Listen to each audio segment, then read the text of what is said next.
everyone, welcome to the 30-day photo challenge, April 2021 edition.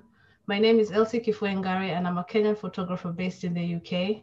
So for the whole month of April, I'll be sharing with you photo stories from BIPOC women photographers. And we have one with us today. Would you like to introduce yourself? Sure, thank you for having me. My name is Tiffany Thompson from Baltimore, Maryland in the US. I am a music, lifestyle, and architectural photographer, and I've been doing it since about 2011. So it's definitely been a big part of my life. So would you like to talk us through the series of images you're going to share with us? The challenge that you sent around was really awesome. I was really inspired and just wanted to dive into my archives when I saw that you sent the challenge request. So the images I chose here are of a series, a concert series, specifically jazz in Baltimore, Maryland. I really love this series just mainly because it helped me rediscover my love for photography.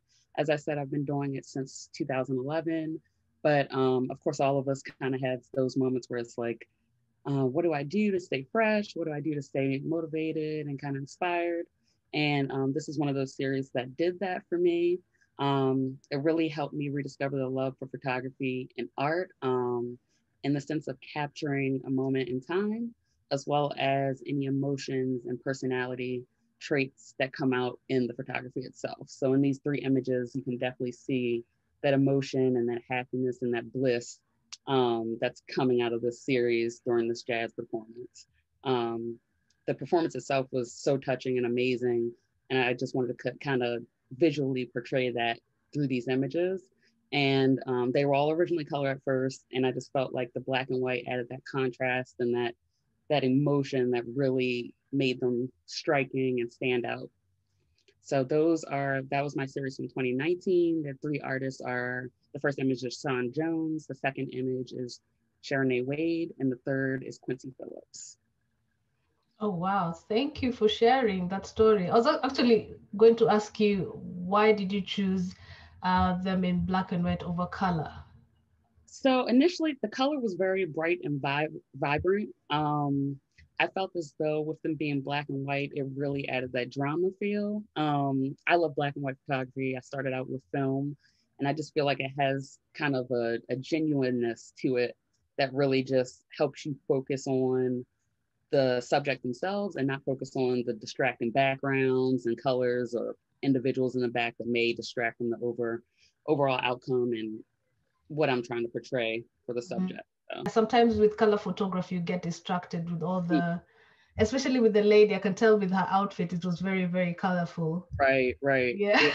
The pattern itself your eyes would have went right to the outfit instead of like the expression and, the light hitting her. So I felt it was best to take the color out. Is this an ongoing project, or are you done with the project? So this part of the project is I'm kind of finished with. I would love to keep it going, and as far as a music series, just because music is a form of art and it really just touches the soul in so many ways. So I would love to keep that kind of feeling and overall theme going throughout music photography. So as soon as as everything opens back up and I can get out there, I would love to keep the series going and just have at the end like an overall overview of it. I actually have a feeling like, especially when it comes to music, let's say like if this is like a particular jazz club that they have different kind of artists, it will never finish. It will be like an ongoing thing. Right. Like right. Every year, like adding to it. Yeah, as in it's one of those projects that I have a feeling, even though you say it's gonna end, and then next year they bring somebody new, you'll be like, oh, let me just go back. But it would be nice to compare, to kind of see the similarities and the differences over time. So yeah, it would be a nice project to keep going. But it's also a good way of like building an archive, especially not even though not for yourself, like a legacy project for the for the venue or for the city. Right. Like you're documenting all these artists that are coming through, and probably you might find you're the only one doing so. Right. People will come and go, and then you'll be the only one person they call and say, oh, by the way, Tiffany does this photography. Let's call her back in. And, Right. Yeah, that would be awesome. Or do you find yourself gravitating towards going back and photographing more artists that come to this? Is it one venue or different venues? So this specific one was one venue. I've been to several different venues. So I would love to keep it going. I have photographed different musical artists as well. And, I get kind of like that feeling of butterflies, like, you really love what you're doing in that sense that you can portray them in this way. So I would love to keep it going, reach out to some other venues and just keep the series alive. Oh, beautiful. I love looking at the pictures, and I love music as well. Jazz is one of my favorite genres of music. So even seeing it portrayed and just seeing the joy in people's faces. Right. Yeah, even it's coming through your images. So yeah, thank you. Thank you for sharing this with us. Oh, thank you. Yeah, again, like I said, thank you so much, Tiffany, for sharing with us your images and your series.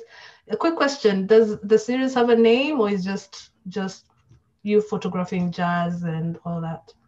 I would say the name for these three is Soulfulness. Is kind of the name for that series. As a whole, I would probably, once I keep going with the series, I'd probably give separate names based off of the performances and groups and stuff. So. Oh, okay, cool. Now we are going to do the fire question round. I thought this would be a fun way to ask quick photography related questions. I think some of them you've already answered them in your in your presentation for the series, but I'm still gonna ask them anyway. So are you ready? Yeah. Right. Okay. Fixed lens or telephoto? Fixed. Lightroom or Photoshop? Lightroom. Color or black and white? I said black and white. Black and white. I caught you on that one, isn't it? Yeah. DSLR or mirrorless? DSLR. Film or digital? Film. Yeah. That was quick. I was waiting for you to like, but you do love film. Yeah. As expensive as it is. Yeah. And I want to get back into it. Like I said, that's kind of what got me interested. The whole darkroom process as a whole is what made me really discover my love for photography. So, you get that satisfying feeling that, I did all this, I processed all this film myself, and then the results are awesome. So just knowing you put in that extra work is a little more satisfying. I know the feeling. I've always wanted to go back and shoot on black and white film, but I said even if I do so, I need to have my own darkroom at home. Right. Yeah, but it's so expensive. I'm like, the expense puts me off. I'm like, am I going to feed my kids or my passion? Right. Buying all the chemicals, having space for it. And that's exactly it. So I said, you know what, it can wait. I'll wait until they're out of the house, and then we'll see then. There you go. Yeah. Anyway, thank you so much, Tiffany, for sharing with us your amazing work. So please be sure to follow Tiffany. I'll leave all her details in the description bar below. Until next time, see you later. Bye.